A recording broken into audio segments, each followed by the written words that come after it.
Mudah-mudahan tidak mengurangi rasa semangat kita ya untuk belajar pada malam hari ini. Mungkin singkat saja ya Mbak Eka ya untuk perkenalan ya. Boleh. Oke, Ibu untuk share screen dari saya atau dari Ibu? Boleh, dari saya juga boleh Mbak. Oke, baik, silahkan Ibu. Teman-teman dan bunda-bunda siap ya, kita mulai ke soal pemanasan nih. Biasanya soal nomor 1 itu soal pemanasan. Oke. Iya. Nah, kembali mengingatkan nanti di sini kita diskusi aja ya kalau misalkan kira-kira teman-teman dan bunda-bunda semua ada yang nggak ngerti, ada yang masih mengganjal, boleh langsung ditanyakan saja ke Bu Eva. Mumpung ada Bu Eva dan mumpung malam ini kita bimbel juga, jadi tanyakan yang kiranya harus ditanyakan. Oke. Baik, kita lanjut ke soal pertama ya. Sudah siap ibu-ibu Siap semua? Ya, bunda-bunda? Gimana? Siap, lanjut Kak. Siap, lanjut. Oke, baik. Silakan Ibu soal nomor 1. Soal nomor 1. Nah, oke, baik, waktunya dimulai dari sekarang.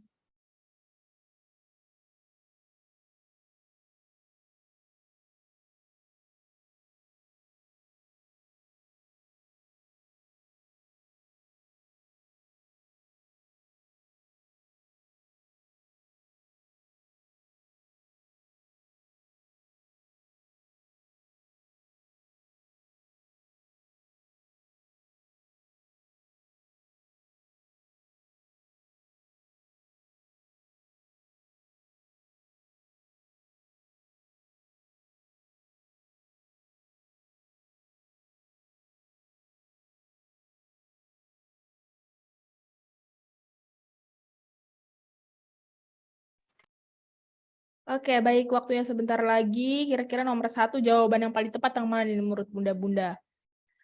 3, 2, 1. Baik, silahkan dijawab untuk soal nomor 1-nya. Oke, dari Kak Eka Liana menjawab B, Bunda Tuti juga menjawab B, Bunda Dian juga sama. Oke, nomor 1 sementara jawabannya serempak nih Bu menjawab B semua. Tapi kita belum mendengar alasannya nih. Kira-kira alasannya apaan? Kira-kira alasannya yang paling tepat untuk option B itu apa? Kira-kira Bunda ada yang ingin menjelaskan? Mungkin silahkan. Mungkin dari Kak Novia, Kak Salma, Kak Vera, silahkan. Apa kira-kira milih B tadi? Iya. Kata milih B. Betul. Sebelum saya dan Bu Eva sebelum Bu Eva sebelum Bu Eva menjelaskan soal nomor 1-nya, saya sama Bu Eva pengen mendengarkan nih, apa sih alasannya mengapa menjawab option B tersebut? Silahkan. Sampai belibet saya saking semangatnya ini. Oke. Baik, bunda-bunda dan teman-teman, kira-kira gimana untuk soal nomor 1-nya? Apakah ada yang ingin menjelaskan? Boleh raise hand. Silahkan. Ibu-ibu. Oke. Tadi siapa ya yang pertama jawab B ya? Yang pertama menjawab B dari Kak Eka Liana. Ya. Mungkin Kak Eka Liana ada yang ingin disampaikan, mungkin bisa dijelaskan mengapa menjawab B. Kak Tuti juga boleh. Silahkan. Saya coba ya, Bu Eva, Boleh. izin nih. Silahkan. Saya hanya melihat dari katanya ya. Saya mencoba mengeliminasi karena dijelaskan dalam soalnya itu berlangsung 2 kali dalam sebulan ya. Jadi dalam satu periode siklus 28 hari ya, 1 kali menstruasi, ini dalam 1 bulan 2 kali. Jadi lebih dari yang normalnya. Saya mengeliminasi amenorrhea itu kan tidak haid. Kemudian mengeliminasi C, hipomenorrhea itu sedikit ya, haid yang sedikit. Kemudian hipermenorrhea itu yang banyak sekali menstruasinya. Kemudian yang oligomenorrhea bisa dibantu ya Bu ya kalau saya memilihnya. Polimenorrhea itu lebih dari 1 kali dalam 1 siklus, seperti itu. Oke. Mohon koreksi. Terima kasih. Ya, Terima kasih kembali. Bu Wahida ya atas penjelasannya. Bagaimana Mbak Eka? Baik. Kalau di Pak- kolom chat nih Bu, ada dari Bunda Nopi menjawab karena siklusnya pendek kurang dari 21 hari, jadi menstruasi 1 bulan 2 kali. Oke, boleh silahkan Ibu lanjut saja. Oke, Dijelaskan untuk soal baik. nomor 1. Baik. Benar ya pilihan jawaban dari ibu-ibu dan adik-adik serta kakak-kakak semuanya, bahwasanya jawaban yang tepat untuk soal nomor 1 ini adalah B, polimenorea ya. Kita lihat dulu kata kunci pada soal nomor 1 ya, bahwasanya kata kuncinya itu adalah dalam sebulan itu si remaja tersebut memperoleh haid ya sebanyak 2 kali. Nah, kemudian pada hasil pemeriksaan tidak ada ditemukan tanda-tanda yang mengarah ke abnormal ya. Jadi semuanya normal-normal saja. Nah, jadi apa yang tepat untuk diagnosis pada kasus nomor 1 ini? Nah, jadi jawabannya adalah B, polimenorea. Kenapa? Kita lihat untuk penjelasannya. Nah, jadi yang dari opsi A sampai opsi E tadi itu adalah merupakan gangguan menstruasi ya. Nah, jadi untuk gangguan menstruasi itu ada beberapa pembagian lagi Ibu-ibu. Jadi ada yang digolongkan ke dalam kelainan karena siklus haidnya, terus dari jumlah jumlah perdarahannya ya. Nah, jadi untuk polimenorea ini dia masuk dalam golongan gangguan haid dalam kelainan siklus haid. Nah, ya, kenapa? Karena siklus haidnya itu lebih memendek dari biasa, yaitu kurang dari 21 hari. Sehingga seorang perempuan seolah-olah mengalami menstruasi 2 kali dalam sebulan. Namun, dengan volume darah relatif sama, seperti haid pada normalnya. Ya. Nah, kemudian polimenorea ini juga disebut dengan istilah epimenoragia. Jadi kalau misalnya nanti teman-teman saat menemukan ada soal kasus di UKOM, tidak ada pilihan jawaban untuk polimenorea, tapi ada pilihan jawaban epimenoragia, berarti jawabannya adalah epimenoragia. Kalau bunyi bunyi soalnya itu persis seperti soal nomor 1 tadi ya. Nah, ini saya juga sudah buatkan perbandingan perbedaan antara polimenorea dengan menstruasi normal ya. Nah, untuk indikatornya kita pakai 2, jadi ada lama siklus, ada jumlah perdarahannya. Nah, untuk lama siklus pada haid normal itu siklusnya 21 sampai 35 hari. Sedangkan pada kondisi polimenorea itu kurang dari 21 hari ya. Nah, untuk jumlah perdarahannya pada haid normal itu sekitar 35 cc. Pada polimenorea itu volumenya sama ya dengan menstruasi normal. Namun bisa saja lebih banyak juga dari jumlah perdarahan pada haid normal. Jadi inilah dia untuk perbandingan antara polimenorea dengan menstruasi normal.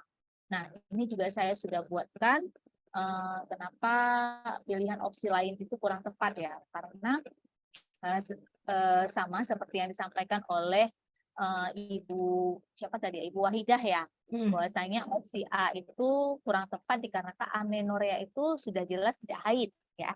Nah, namun dia masuk dalam gangguan haid berdasarkan kelainan siklus haid juga.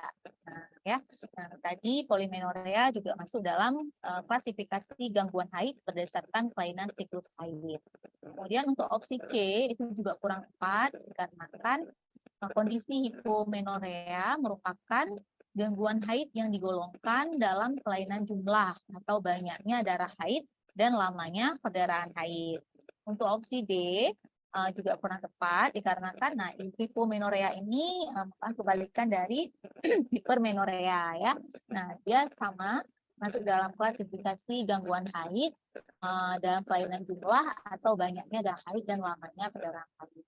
Untuk opsi E juga kurang tepat dikarenakan oligomenorea merupakan gangguan haid yang digolongkan dalam kelainan siklus haid, di mana siklus ini terkadang bisa terjadi lebih dari 30 minggu. Itu penjelasan untuk masing-masing opsi. Bagaimana Ibu-Ibu, bisa dipahami? Oke, bagaimana Bunda-Bunda dan teman-teman? Apakah ada yang ingin ditanyakan?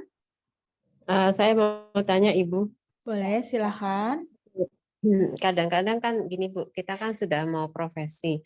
Nah, kalau ada remaja yang seperti ini, awalnya kita kasih, istilahnya kita kasih terapi apa Bu, biar headnya itu jadi normal gitu.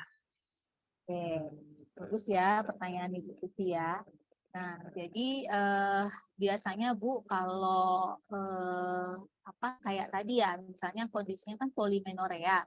Nah, sedangkan ke polimenorea itu dia kan dalam sebulan itu dapat haidnya 2 kali, tapi dengan jumlah volume darah yang sama seperti halnya kondisi haid normal ya. Nah, jadi penanganannya sebenarnya sih mungkin bisa jadi kita lihat dulu kondisi dari nutrisi si remaja itu, Bu. Nah, dari berat badannya ya, dia masuk dalam golongan underweight kah, nah ataupun overweight kah ya, mungkin itu bisa jadi pengaruh juga. Ataupun mungkin faktor kelelahan ya, karena kan rata-rata remaja itu kan banyak aktivitas yang dilakukan ya di sekolah. Nah, bisa jadi mungkin itu juga salah satu faktor penyebabnya. Nah, jadi penanganannya sebenarnya karena kita juga sebagai seorang bidan ya, jadi kalau untuk pemberian obat-obatan kayaknya tidak diperkenankan ya, karena itu kan lebih ke ranahnya dokter Objin ya. Nah, jadi kalau memang untuk untuk sekedar konseling saja terkait konseling pemenuhan gizi, terus mengelola manajemen stres ya, mungkin itu masih bisa bidan untuk menyampaikan kepada klien yang dengan kondisi seperti tadi ya. Tapi kalau membutuhkan terapi lebih lanjut ya, terlebih untuk memeriksa kondisi organ reproduksi si remaja ini ataupun diberikan penanganan terapi pengobatan, itu kita bisa harus berkonsultasi ke dokter spesialis objin. Itu Ibu Tuti. Iya, baik Bu. Oke, Paham. baik. Mohon Oke. izin Ibu. Silakan. Maaf ya, mohon izin. Slide soalnya lagi Mbak Eka. Oh iya, lanjut ya Bu. Enggak, Oh, slide soal lanjut. yang nomor 1. Oh, Slide balik ke soalnya. soal nomor 1, Bu. Balik. Oh iya. Seandainya nih Bu ya, seandainya nih memungkinkan nggak soalnya ini kan tentang kelainan-kelainan haid. Ini kalau seandainya ada soal seperti ini, misalkan usianya beda ya, sudah menikah, kemudian dia ditambah dengan sudah pernah ber-KB, ada nggak kemungkinan soal yang menanyakan diagnosis tentang siklus haid dengan seseorang yang sudah ber-KB, karena kadang kan kalau orang sudah ber-KB beda tuh, ada yang beda lah, ada beberapa yang beda siklus haidnya. Itu memungkinkan nggak soalnya dengan seperti itu pilihan jawabannya seperti itu. Mohon pencerahannya gitu. Betul Ibu, takut ya kalau sempat nanti ada soal kasus di mana bukan remaja ya Bu ya, tapi ke wanita usia subur ya Bu ya. Oke. Nah, tapi biasanya Bu kalau kaitan dengan, jadi gini Bu, kalau pembuatan soal UKOM Fitnet itu dia kan ada kayak blueprint gitu. Jadi kan ada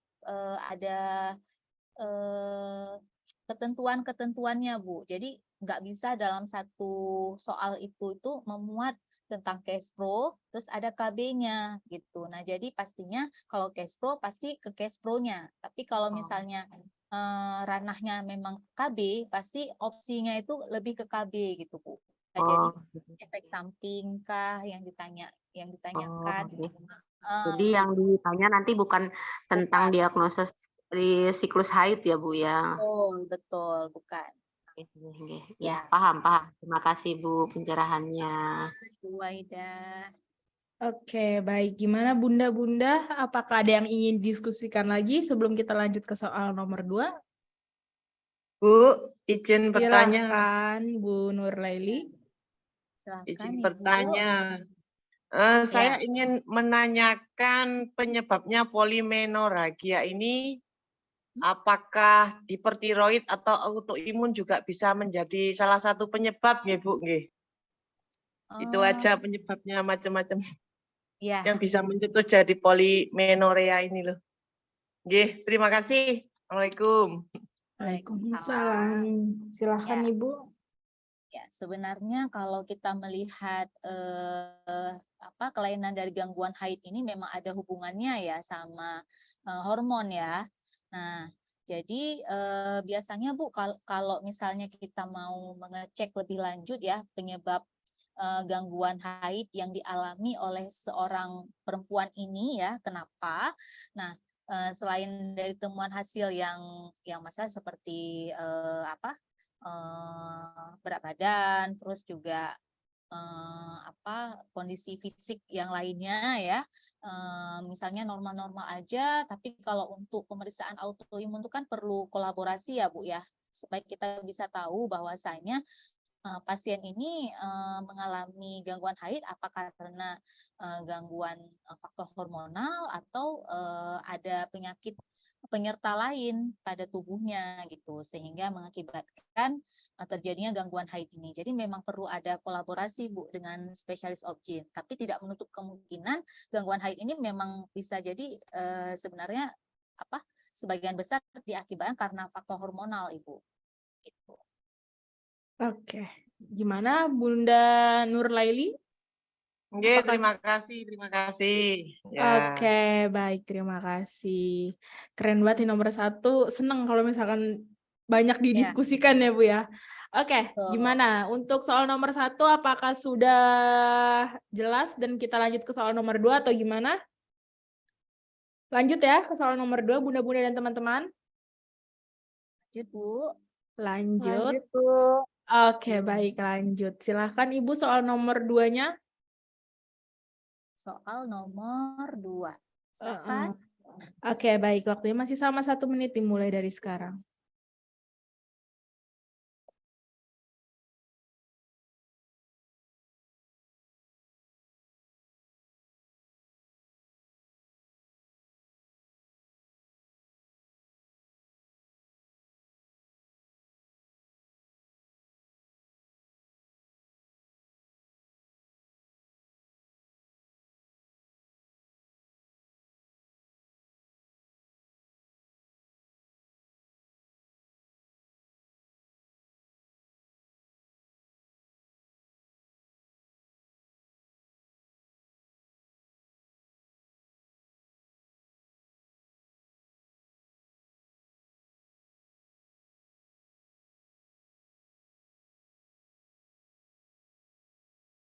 Oke, baik. Waktunya sebentar lagi. Saya akan hitung mundur 5, 4, 3, 2, 1.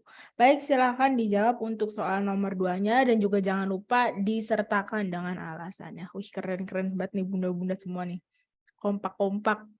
Lagi-lagi soal nomor 2 juga nih optionnya serempak menjawab B. Gimana? Apakah sama seperti soal nomor 1, benar berjamaah atau gimana?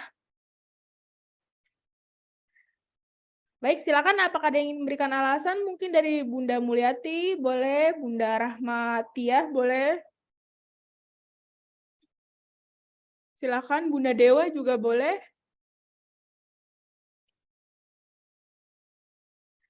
Oke, dari Bunda Iva.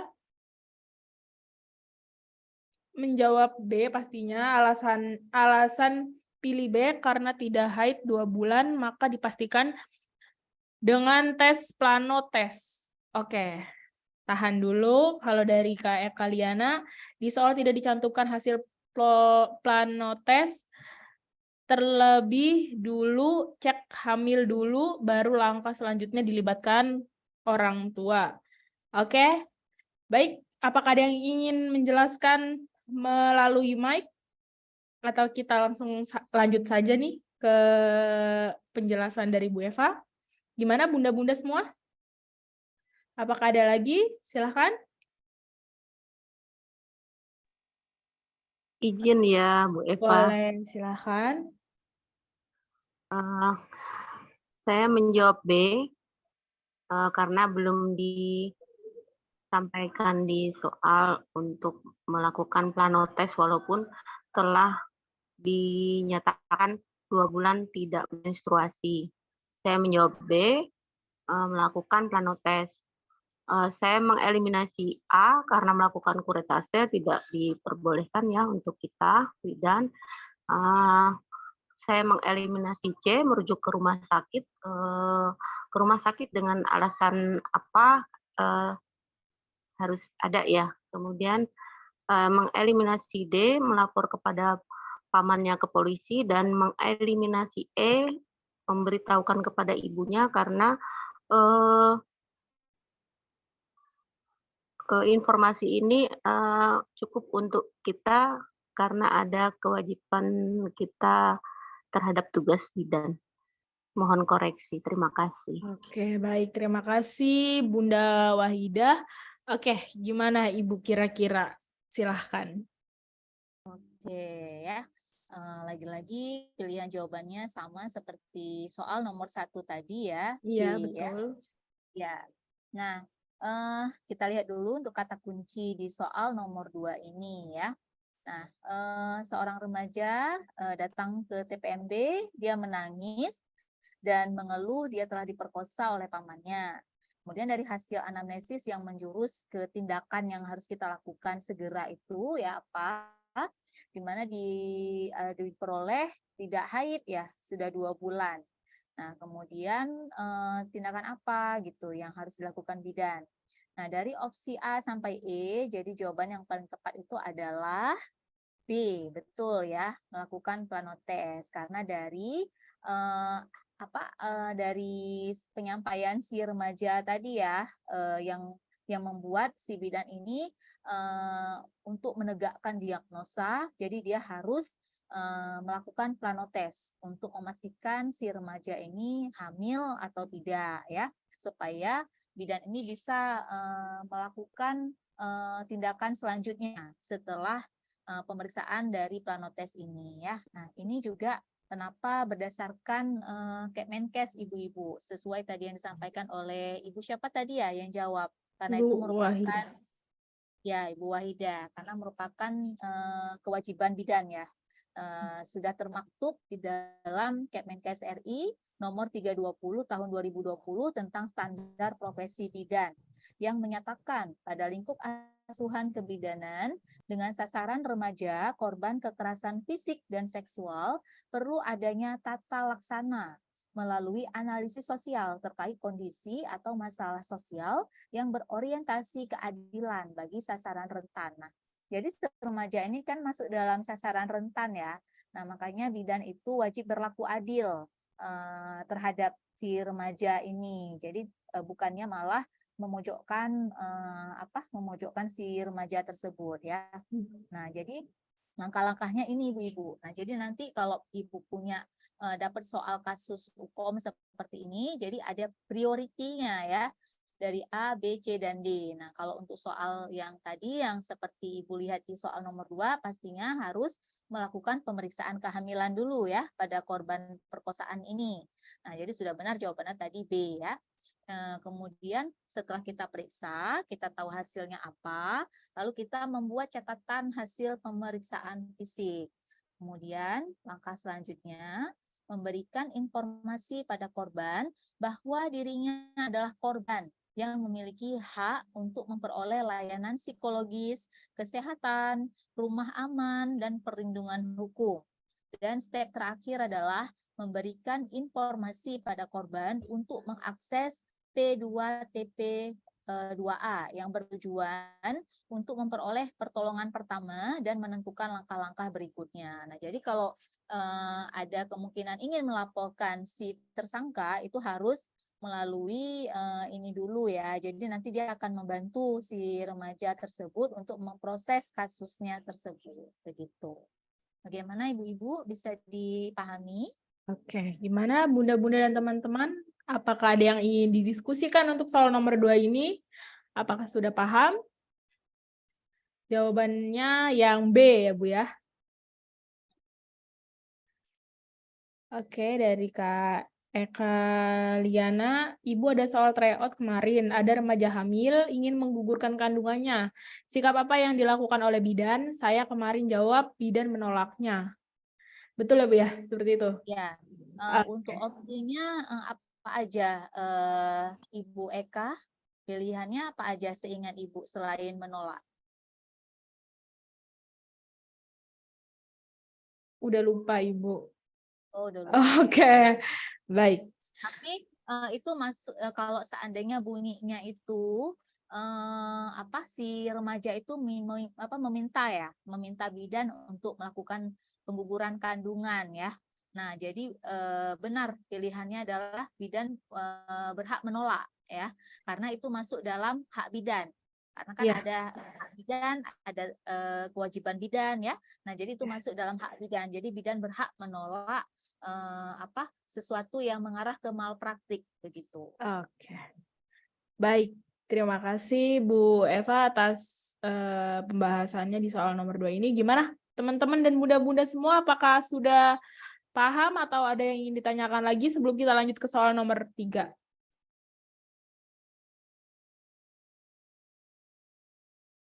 Paham ya? Oke. Kalau ada pilihan bidan mengajurkan beritahu orang tuanya, gimana, Bu? Nah, kalau misalnya ada pilihan menganjurkan untuk memberitahu orang tuanya, terus juga ada pilihan apa tadi menolak ya, menolak untuk menggugurkan kandungan. Jadi kan sikap ya, ditanyakan sikap. Berarti kalau sikap berarti menolak. Pilihan jawabannya menolak. Oke, menolak ya Bu ya. Oke, gimana? Mungkin bunda-bunda dan teman-teman semua jawabannya bener lagi ya Bu ya tadi ya. Betul. Oke, kayaknya bunda-bunda dan teman-teman semua emang udah siap ikut hukum nih Bu ya. Soal nomor 1, soal nomor 2, iya betul, benar semua. Dan juga mengingatkan nih, untuk yang fokus 1, sudah habis ya untuk pertemuannya ya. Jadi kira-kira kalau misalkan bunda-bunda dan teman-teman yang ada di fokus 1 ingin melanjutkan ke bimbel selanjutnya, ke fokus selanjutnya di bulan Juli, boleh banget Ibu langsung chat aja adminnya yang ada di grup, bilang upgrade kelas aja. Hanya chat upgrade kelas, nanti akan diarahkan lagi untuk step-step selanjutnya. Karena kan mengingatkan UKOM bulan Juli ya Bu ya. Ya, Berarti kita harus sering-sering ikut bimbel, sering-sering belajar. Makanya kita bareng-bareng bisa kompeten bareng Foko pastinya ya. Oke, lanjut Ibu ke soal nomor 3. Oke, kita masuk ke soal nomor 3. Ya, silakan. Oke, baik, silahkan waktunya 1 menit dimulai dari sekarang.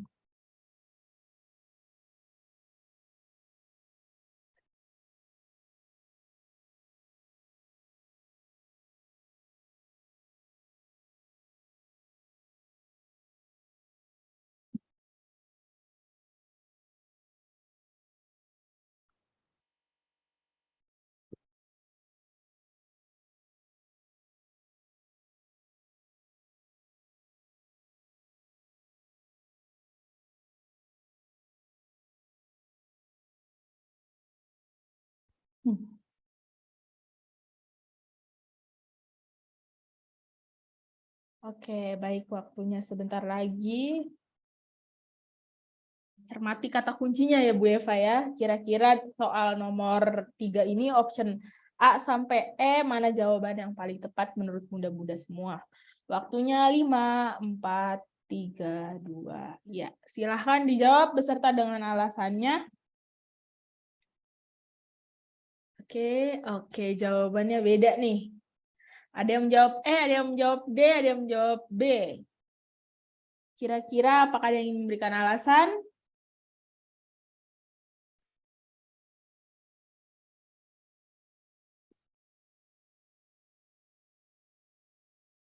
Oke, silahkan Bunda-Bunda dan teman-teman semua.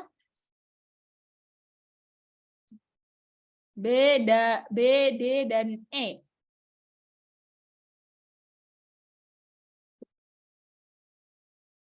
Mayoritas banyak yang menjawab B. Kira-kira gimana nih Bunda-Bunda dan teman-teman? Ada 3 option yang dipilih nih. Kira-kira apakah ada yang ingin memberikan alasan terlebih dahulu? Mungkin dari tim B dulu nih yang paling banyak. Silahkan. Dari Bunda Iva, Bunda Rahmatia, boleh? Silahkan. Boleh? Siapa yang... Oke, silahkan Bunda Iva. Mohon izin Ibu, koreksinya kalau salah ya. Tindakan apakah yang paling tepat dilakukan pada kasus tersebut? Opsinya saya pilih B. Kenapa? Di sini seperti yang sudah pernah kita pelajari, kalau ditanya tindakan apakah, ini yang paling tepat adalah mengatasi keluhannya.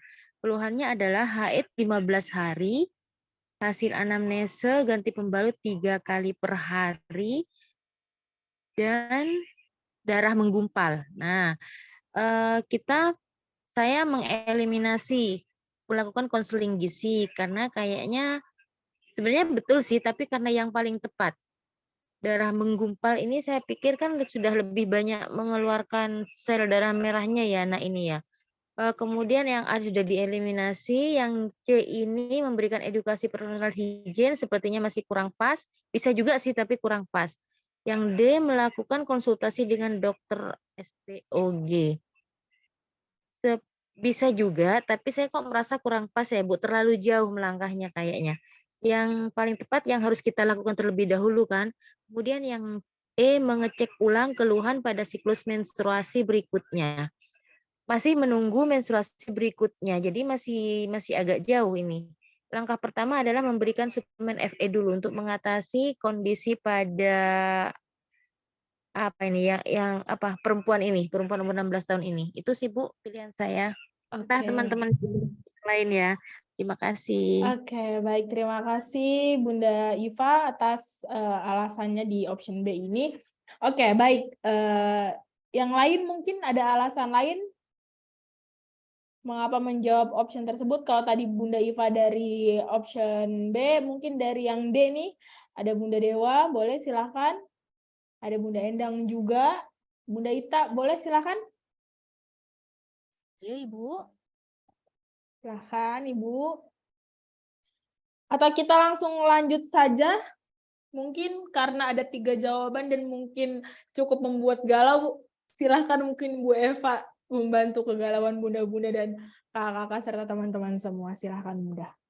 Oke, kali ini untuk soal nomor 3 kok kayak nggak kompak ya jawabnya ya. Ada yang E, ada yang D, dan ada bahkan yang dominan B ya. Betul. Nah, ya. Nah, jadi kita lihat dulu kata kuncinya ya. Di kata kunci remaja mengeluh keluar haid lebih dari 15 hari. Nah, dia mengalami haid sekali tapi lamanya itu lebih dari 15 hari ya. Nah, kemudian hasil anamnesis lain ditemukan dia menyampaikan ganti pembalut sebanyak 3 kali per hari. Berarti kan artinya perdarahan yang terjadi itu hampir sama volumenya seperti haid pada normalnya ya. Nah, namun kondisi darah tampak bergumpal ya. Nah, untuk hasil pemeriksaan yang lain kita lihat tidak ada masalah ya. Tidak ada juga massa di bagian abdomen saat dilakukan palpasi. Nah, jadi tindakan apa yang paling tepat dari A sampai E ini? Nah, jadi jawaban yang paling tepat adalah D, Ibu-ibu, melakukan konsultasi dengan dokter spesialis OB-GYN. Jadi tadi ada yang jawab ya, Ibu Tuti ya? Iya. Ibu Tuti ya jawab ya, Bu. Ya, ya. Nah, jadi kita lihat penjelasannya dulu, Ibu-ibu sayang ya. Nah, jadi kewenangan bidan itu Ibu harus Ibu ingat apa aja aspeknya ya. Jadi ada preventif, promotif, dan deteksi dini. pada kesehatan reproduksi. Nah, jadi dari kasus yang tadi ya, jadi si bidan itu yang bisa dilakukan adalah melakukan pendeteksian dini ya pada kondisi remaja tersebut. Nah, jadi dia mencurigai ya ada terjadinya lama menstruasi yang lebih dari 15 hari, melebihi rentang menstruasi pada normalnya. Di mana kan normalnya itu sampai 7 hari ya. Lama menstruasinya itu. Nah, sehingga karena kita melihat kondisi si remaja ini dengan lama haid lebih dari 15 hari, dengan pengeluaran volume darah yang hampir sama seperti pada haid normalnya. Nah, jadi kita perlu ada kolaborasi. Nah, makanya kita melakukan konsultasi dengan dokter spesialis OB-GYN ya untuk mengetahui pemeriksaan hasil lebih lanjut atau merujuk ke fasilitas yang lebih lengkap supaya bisa dicek kondisi organ reproduksi si remaja tersebut begitu. Jadi pilihan jawabannya adalah D, melakukan konsultasi dengan dokter spesialis OB-GYN. Oke, baik. Jawaban yang paling tepat ternyata yang D nih, Bunda-Bunda. Gimana? Apakah ada pertanyaan untuk soal nomor 3-nya? Ya, kenapa jawaban B kurang tepat ya Ibu-ibu ya? Karena di soal itu kita tidak ada mengarah ke HB-nya ya. Tapi kalau misalnya ada hasil pemeriksaan HB-nya rendah ya, kemungkinan kan pasti si remaja ini anemia ya.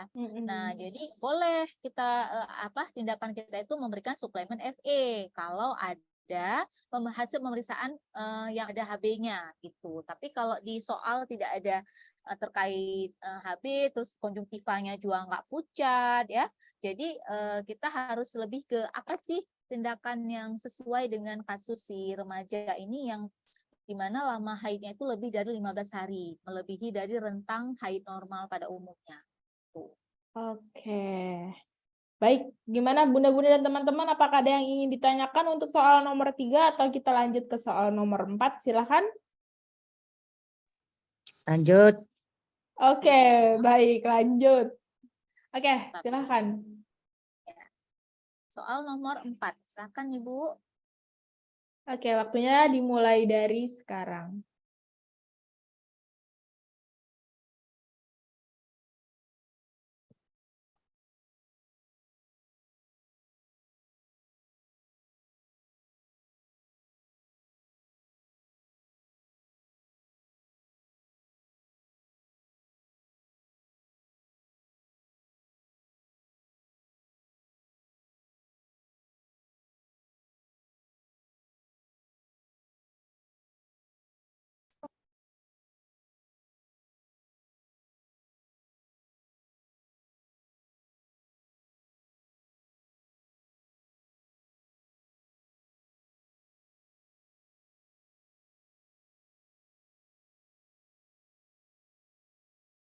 Oke, baik. Waktunya sebentar lagi.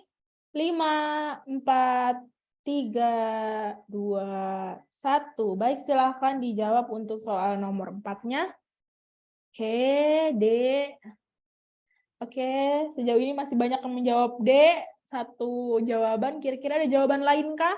Boleh silakan langsung dilanjut dengan alasannya. Kira-kira mengapa menjawab option D? Silakan, Bunda-Bunda dan teman-teman semua.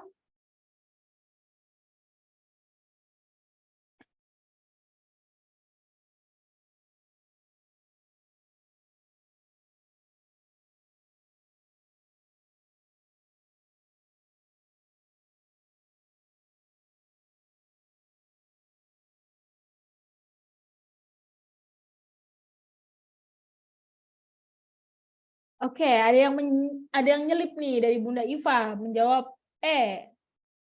Sebelumnya ada dari Bunda Meli menjawab D karena kencing nanah. Oke, siap. Dari Bunda Ita karena D soalnya kencong bernanah dan uretra infeksi. Oke. karena infeksi bakteri dari Kak Vera. Oke, gimana mungkin dari yang menjawab, dari Bunda Iva mungkin ada alasan sendiri atau gimana Ibu? Silahkan. Atau kita langsung aja mendengar dari Ibu Eva. Gimana?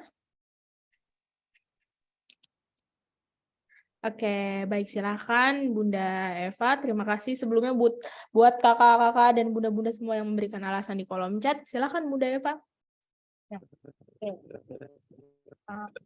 Kita lihat ya untuk kata kunci di soal nomor 4 ini ya, di mana remaja ini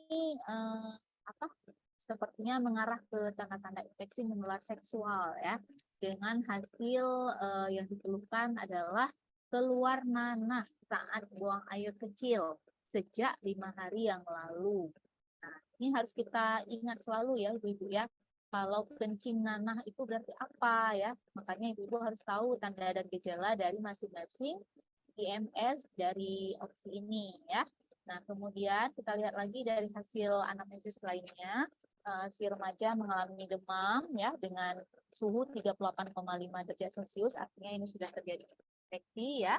Kemudian jadi panggul, keputihan berwarna kuning kehijauan ya, di mana ini kita tahu dia MS karena ada melakukan hubungan seksual ya dengan pacar. Nah, jadi bisa jadi kalau dianya tidak macam-macam tapi pacarnya macam-macam, bisa jadi dia ditularkan dari pasangannya gitu ya. Nah, kemudian ditegakkan lagi dari hasil pemeriksaan tampak uretra berwarna merah dan bengkak. Nah, diagnosisnya apa yang paling tepat ya dari A sampai E ini? Nah, jadi yang jawaban yang paling tepat itu adalah D, gonore ya. Nah, kita lihat alasannya ya.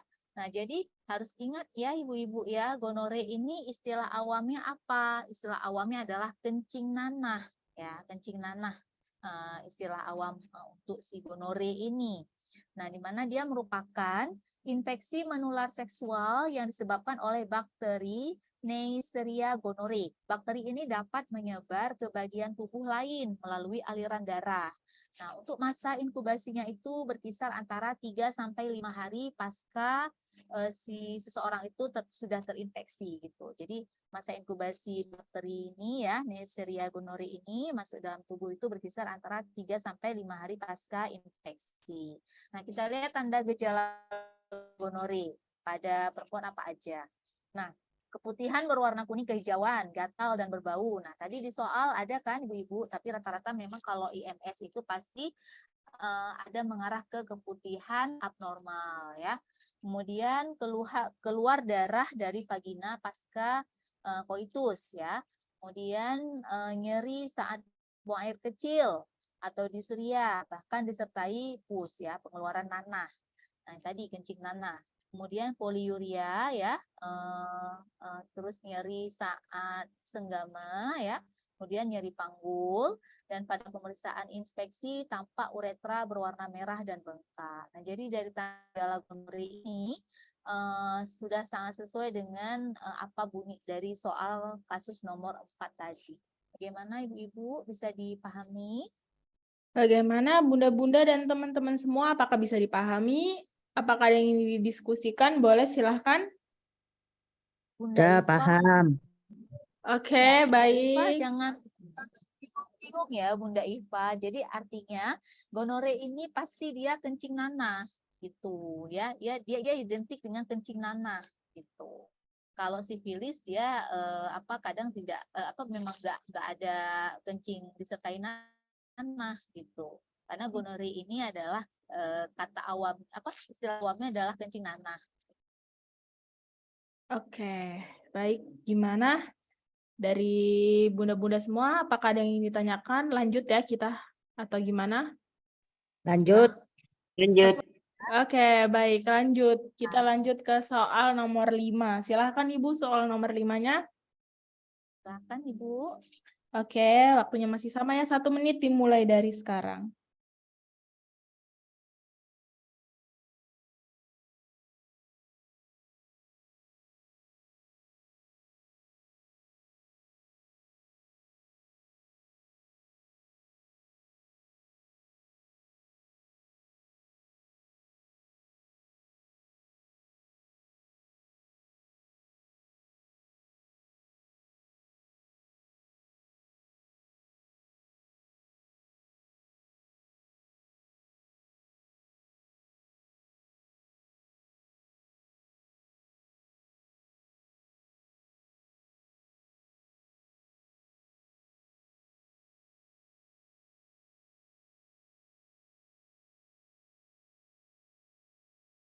Oke, baik. Waktunya sebentar lagi. 5, 4, 3, 2, 1. Baik, silahkan dijawab untuk soal nomor 5-nya. Kira-kira jawaban yang paling tepat apa, Bunda-Bunda dan teman-teman? Silahkan jawab di kolom chat.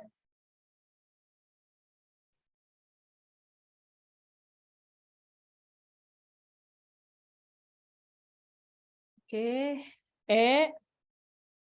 Oke, serempak menjawab semua nih, Bu. Kira-kira ada alasannya mungkin? Oke, dari Bunda Meli saking semangatnya menjawab sampai tipe jadi R, gak apa-apa. Seneng banget nih sama semangat-semangatnya Bunda malam hari ini nih. Silahkan. Ada yang ingin memberikan alasan mungkin mengapa menjawab option tersebut? Mungkin dari Kak Vera Auliasari, silahkan. Nggak apa-apa Bunda Meli. Silahkan. Boleh. Izin Ibu dan Bunda-Bunda yang lain. Saya memilih merujuk ke rumah sakit seperti yang sudah dijelaskan oleh Ibu dosen tadi. Sesuai dengan kewenangan kita sebagai bidan, ini kan pasiennya ke TPMB dengan keluhan di atas. Maka sesuai dengan kewenangan bidan kita adalah merujuk ke tempat fasilitas tingkat lanjut ke rumah sakit untuk langsung dikonsulkan kepada untuk langsung dilakukan tindakan atau dilakukan pemeriksaan lebih lanjut di rumah sakit, Ibu. Jadi merujuk ke rumah sakit itu pilihan saya. Terima kasih. Oke, baik. Terima kasih, Bunda. Kira-kira gimana? Dari Bunda-Bunda yang lain, apakah ada yang ingin memberikan alasan? Oke, dari Kakak atau Bunda Salma menjawab apa nih? Dengan alasan pasien pucat hamil 4 bulan, DJJ minus, ada demam juga. Oke, terima kasih. Terus ada Bunda Ita, kenapa menjawab soalnya ada perdarahan. Oke, baik. Terima kasih. Mungkin silakan boleh dilanjut saja penjelasan oleh Ibu Eva. Silakan. Oke. Nah, kita lihat ya untuk soal nomor 5 ini kategorinya apa ya. Nah, kita lihat di sini remaja ini hamil 4 bulan di luar nikah ya.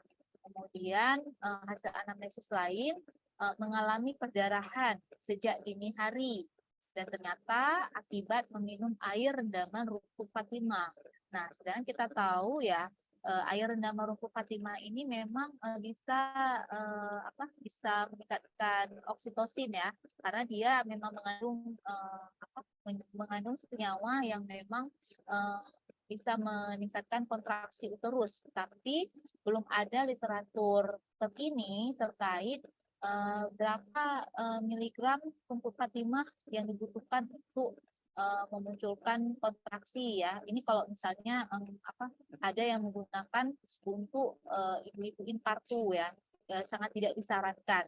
Nah, karena memang sampai saat ini memang tidak ada anjuran untuk menggunakan air rendaman rumput Fatimah ini sebagai membantu peningkatan kontraksi uterus ya.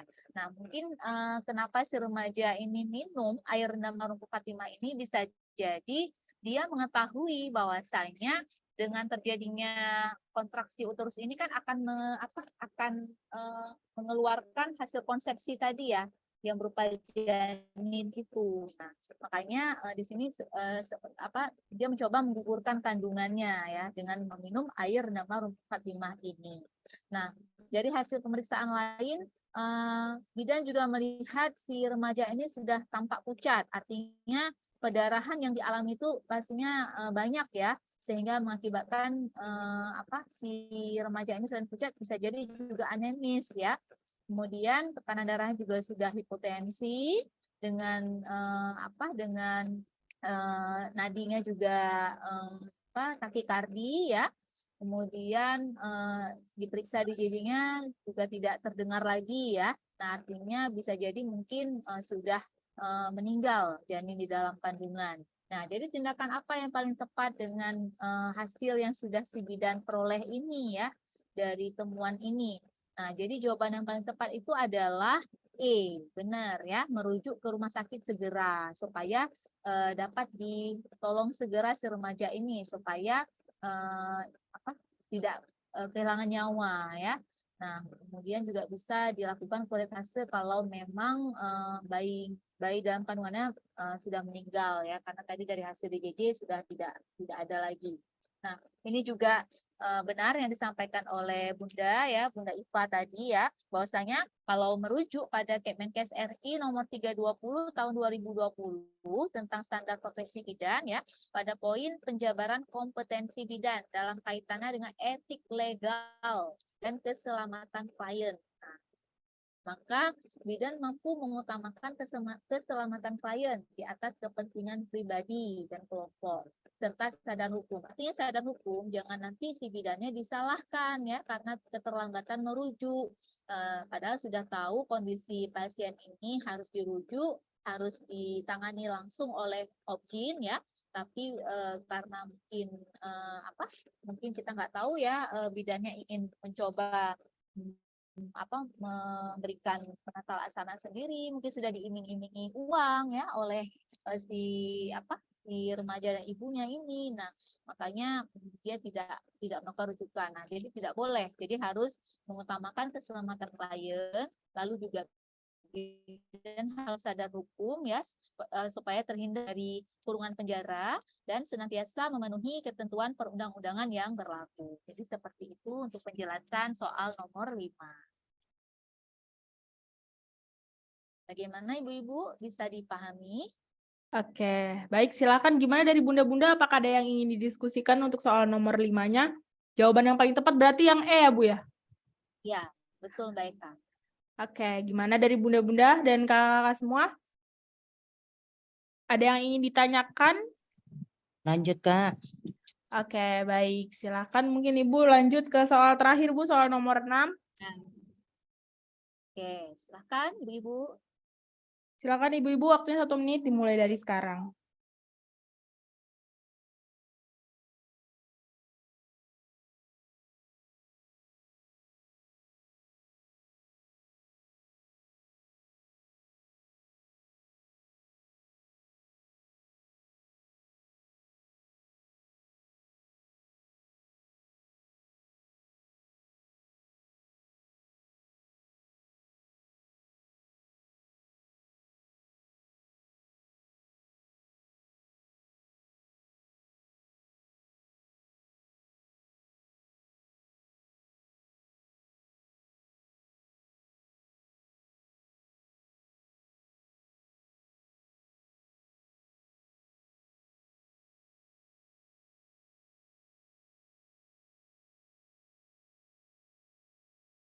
Oke, baik, waktunya sebentar lagi. 5, 4, 3, 2, 1. Baik, silahkan Ibu dijawab untuk soal terakhirnya nih, soal nomor 6.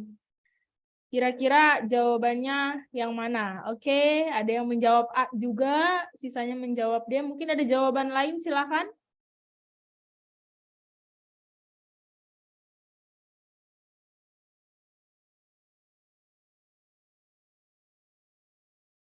Oke, ada yang menjawab E juga selain menjawab D dan tadi apa ya? Satu lagi yang nyelip.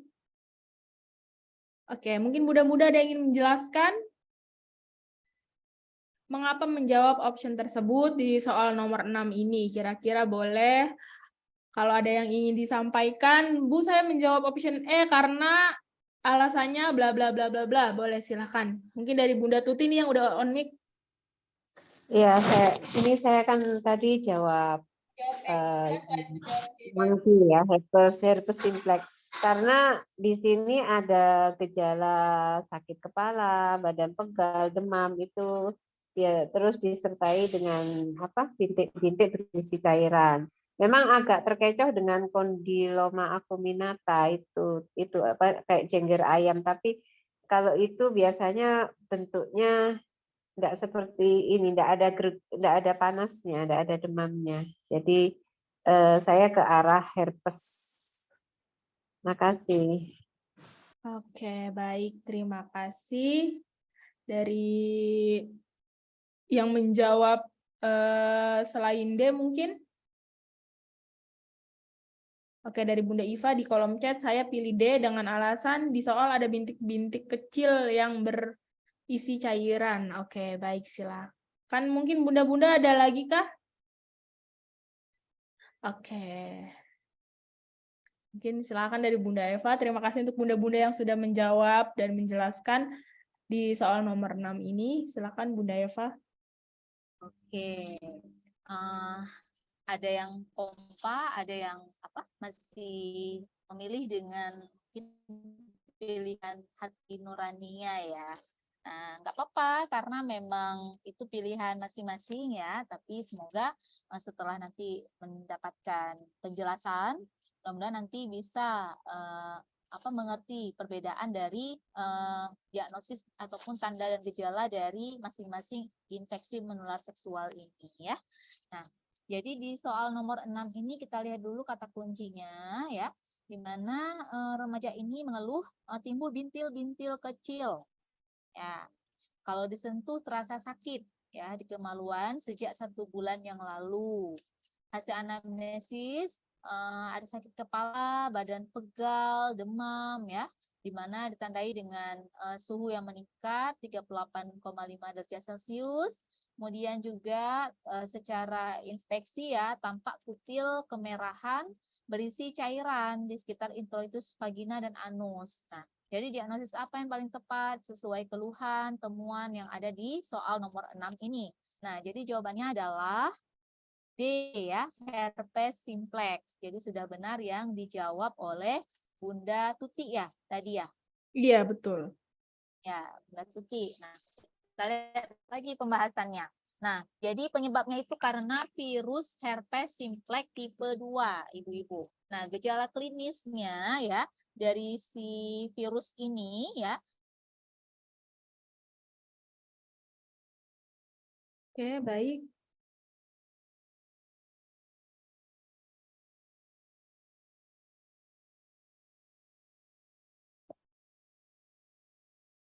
Bunda Eva?